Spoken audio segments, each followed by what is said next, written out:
सरकारी अधिकारीगण, देवियों, सज्जनों, पत्रकार मित्रों, इस सांगरिया पीठ पर आकर के मैं आज अपने आप को गौरवान्वित महसूस करता हूं। सांगरपति महाराज हो सारण सबके काज, बंदा निज अर्जी करे दुख मेटन महाराज। ये जो सांगरिया पीठ है, इस पीठ ने हमेशा ही केवल साधना स्थल के रूप में नहीं, अब तो इस पीठ ने समाज सेवा और मानवता की रक्षा के केंद्र के रूप में हमेशा काम किया है।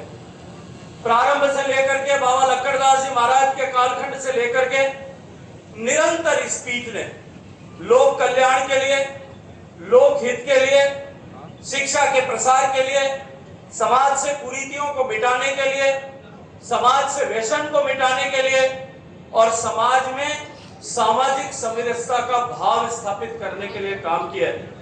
यहाँ की इस पावन भूमि से जो संदेश निकलता है वो है कि धर्म केवल पूजा पाठ तक सीमित नहीं है, अभी तो धर्म परहित के कल्याण और लोक कल्याण में निहित है। सांगरिया धुनी का इतिहास अभी आदरणीय प्रेमचंद जी विस्तार से हम सबके सामने रख रहे। बाबा लक्कड़दास जी महाराज से, मंगलदास जी महाराज से लेकर के मैं तो सौभाग्यशाली हूं कि मेरे परिवार को भी इस पीठ के साथ में जुड़ने का सौभाग्यपूर्ण अवसर मिला।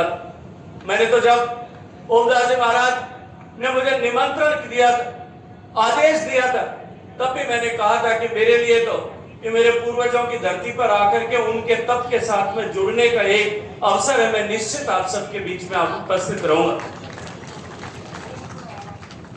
इस पीठ की सोच कि साहेब के दरबार में कमी काहे की नाय, साहेब के दरबार में कमी काहे की नाय, जैसी तेरी भावना वैसा ही फल पाए। यहां आकर के जिसने जैसी भावना रखी है, हमेशा उसको उसी तरह का फल जो है वो मिला है। तुलसीदास जी महाराज भी कह करके गए कि धन परहित बस जिनके मन माही, तिनु कहूं जग दुर्लभ कछु नाय। जिनके मन में परहित की भावना है उनके लिए कोई भी काम दुर्लभ नहीं होता। और इस पीठ पे हम सब ने देखा कि बाबा लादोदास जी महाराज मानदास जी दादोसा के शिष्य थे और उन्होंने शायद खुद कभी फॉर्मल एजुकेशन में किताब नहीं पढ़ी हो, लेकिन शिक्षा की महत्ता को उस समय पहचाना और पहचान करके 5 गांवों में स्कूल अपने समय में विद्यालय प्रारंभ करके फॉर्मल एजुकेशन की शुरुआत की। बाबा खीमादास जी महाराज ने इस क्षेत्र में कॉलेज की स्थापना 1996 में।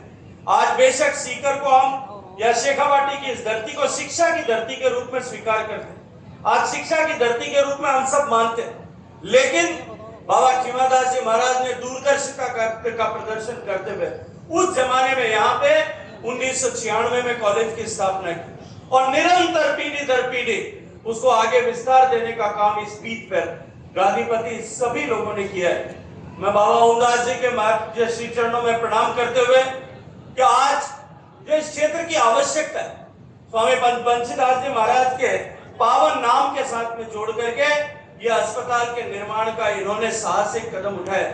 मैं अभिनंदन करना चाहता हूं बुल्डक परिवार का कि इन्होंने उसके लिए आगे बढ़ करके दान दिया, अपनी भूमि का दान दिया। महाराम कवि रामधारी सिंह दिनकर ने लिखा है कि दान जगत का प्रकृत नियम है, मनुष्य व्यर्थ होता है।